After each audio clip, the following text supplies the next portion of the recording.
kesimpulan kita tidak bisa menganggap Simul itu semulia anggapan kalian semuanya.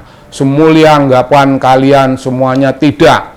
Simul wadinya sudah terbuka, memesankan dua pasal untuk mencelakai orang lain, sebagaimana dia telah mencelakai dua tokoh, dua warga negara Indonesia dipenjarakan. Dan sekarang ini, Bung, Simul mungkin tertampar wajahnya oleh keadaan.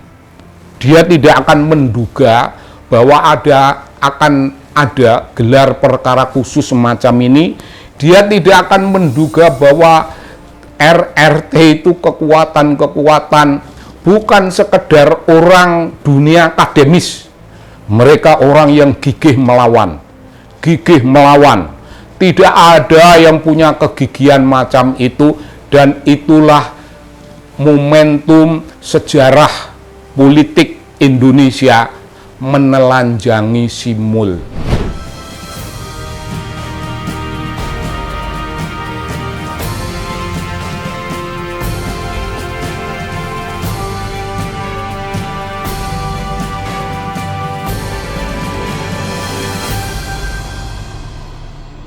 Halo Bung, salam dari TV Anak Bangsa.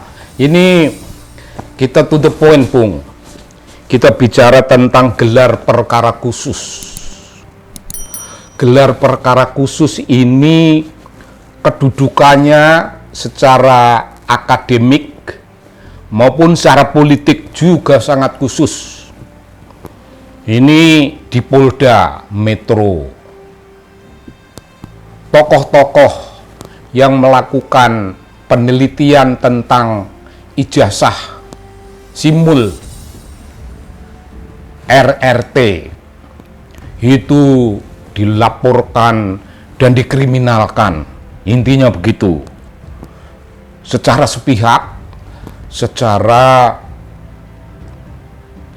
sepihak dan secara semena-mena menggunakan kekuasaan yang memakai hukum untuk melawan semua orang yang dianggap lawan politik. Kita punya catatan, tempo hari sudah ada dua warga negara yang dihukum oleh Simul zaman dia jadi presiden. Dua warga negara yang mempertanyakan ijazahnya asli atau palsu sudah dihukum. Sekarang Simul itu Bung, namanya itu kalau pakai istilah Solo, istilahnya Simul itu kewiyak wadine. Itu aibnya terbuka belak begitu rupa, karena Simul menganggap pada mulanya tiga serangkai itu seolah-olah remeh. Orang-orang ini remeh sama dengan dua tokoh yang sudah dipenjarakan. Jadi Simul yang selama ini membohongi publik di Republik Indonesia bahwa dia tidak lapor, dia tidak apa. Ternyata Simul itu yang lapor ke Barreskrim. Dia pesan pasal, Bung. Nah, ini yang penting supaya menjadi renungan kita bersama. Pada waktu lapor, dia itu sudah dinasihati oleh lawyernya, itu sudah dengan sendirinya. Nasihat lawyernya tentu ingin memberatkan orang-orang ini dengan hukuman penjara seberat-beratnya. Itu menyangkut pasal 32 dan 35 yang dibahas dalam gelar perkara khusus. Ini terbuka Bung. Hal yang selama itu tertutup rapat-rapat sebagai rahasianya Simul, dan Simul si cungkring hadir di sana sini, sebagai orang yang dikorbankan. Simul kesana kemari sebagai orang yang terhina. Saya dihina sehina-hinanya, direndahkan serendah-rendahnya. Dia berperilaku sebagai korban pelecehan, sebagai korban fitnah, sebagai korban perlakuan perilaku yang tidak menyenangkan, dan hal-hal sejenis itu. Pintar Bung, dia pintar menipu kita. Nah, mari kita berhenti sejenak. Tingkah laku politik dan hukum seperti ini, apakah Anda akan menganggap itu sebuah kemuliaan dari orang yang dulunya menjadi presiden? Apakah ini kemuliaan, Bung? Ini fakta.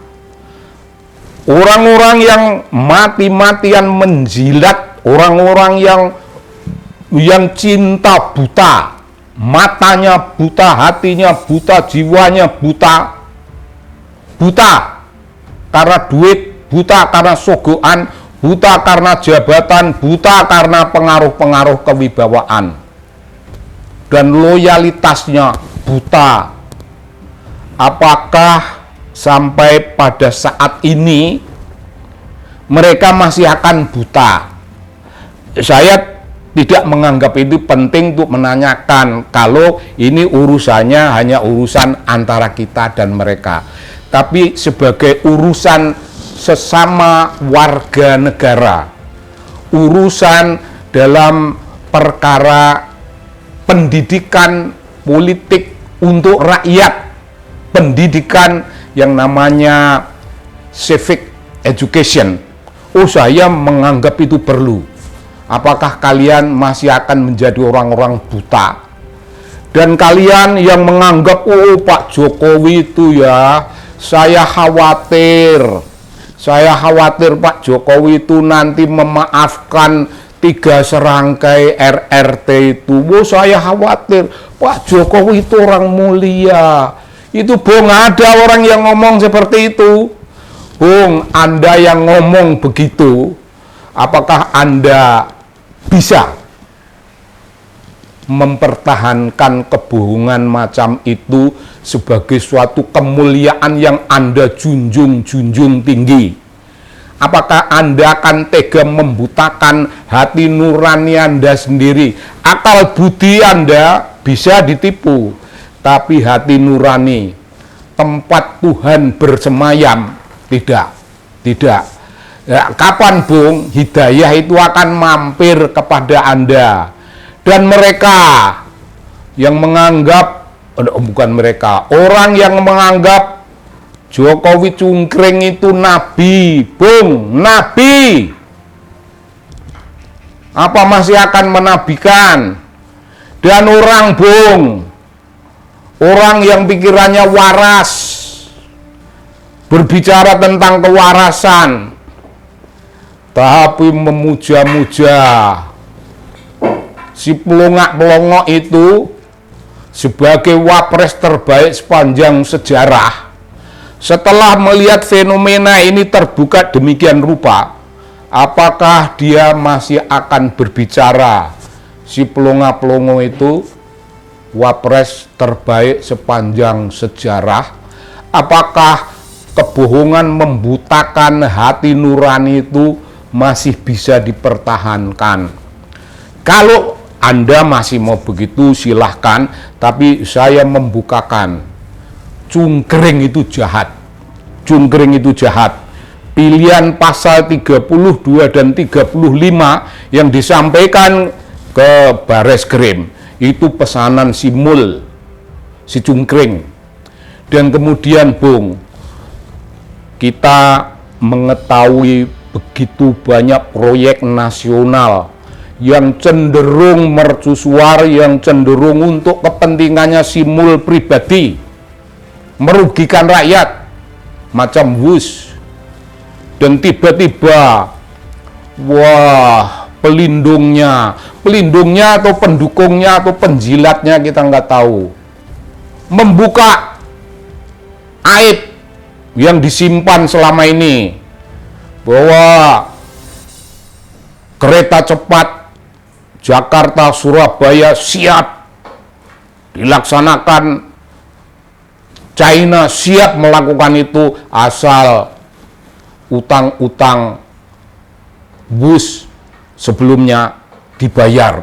Bung, ini bagian dari persekongkolan jahat. Bus Bandung aja udah bahaya, udah merugikan, masih ngomong tentang kereta cepat Surabaya. Dan ada alternatif membangun kereta, membangun angkutan umum di berbagai wilayah lain yang lebih biasa dan lebih berguna untuk rakyat, itu dinafikan. Dan apakah Anda semuanya masih akan menganggap cungkring itu nabi? Bung, cungkring itu sekarang, Bung, wajahnya ya, itu kalau ada orang-orang kampung lah, itu melihat si cungkring itu muncul sebegitu rupa dan ditanggapi, Bung, utang, bayar utang. Loh, kalau ditagih utang lo, pura-pura sakit, pura-pura mau kemana lo? Kalau lagi utang aja dokoh dah lo. Utang, bayar utang. Dan simul berjalan, Bung, celingak-celinguk, nggak relevan. Simul digambarkan sebagai orang yang sudah kehilangan kontrol diri. Dan kalau kita perhatikan kabarnya dari orang-orang ahli, Simul itu menderita sakit parah karena tekanan-tekanan. Barangkali tekanan psikologis. Tiba-tiba, Bung, dalam keadaan seperti ini, sudah mangap tentang tahun 2029 Prabowo Gibran. Bung, gila apa enggak ini, Bung? Urusan pemerintah membikin Prabowo tenggelam, tidak tampil. Ini sudah diangkat ke permukaan urusan politik, urusan pemilu 2029 Prabowo Gibran. Itu bagian dari kecemasan mendalam Simul, kecemasan mendalam kelompok-kelompoknya, dan maka buka mulut, jeplak, nyelekop dengan cara semacam itu. Kalau kalian ingin masih menganggap Simul itu dewa, dewa, ya sudahlah, silakan buta, silakan tuli, silakan membohongi diri sendiri. Meskipun sebenarnya hati nurani Anda menjerit-jerit tentang kebenaran, bahwa menjadi bagian dari Simul. Bung, saya tidak ingin kalian itu ikut-ikutan. Kalian warga negara Indonesia dan Simul itu menipu dengan sisi OCCRP. Tingkat dunia menyadari bagaimana MUL itu korup besar-besaran untuk kepentingannya sendiri, dan itu untuk kepentingan pemilu anaknya supaya dia punya duit dalam jumlah tidak terkontrol, Bung. Simul siap untuk materi sebanyak itu, siap.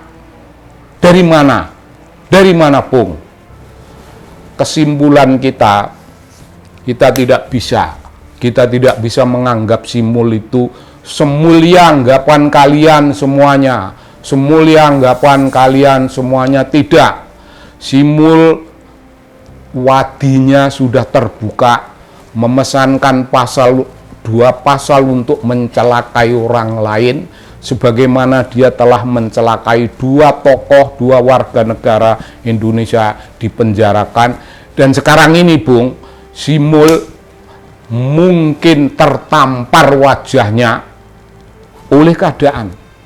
Dia tidak akan menduga bahwa akan ada gelar perkara khusus semacam ini. Dia tidak akan menduga bahwa RRT itu kekuatan bukan sekedar orang dunia akademis. Mereka orang yang gigih melawan. Tidak ada yang punya kegigihan macam itu, dan itulah momentum sejarah politik Indonesia menelanjangi Simul. Begitu, Bung. Salam dari TV Anak Bangsa.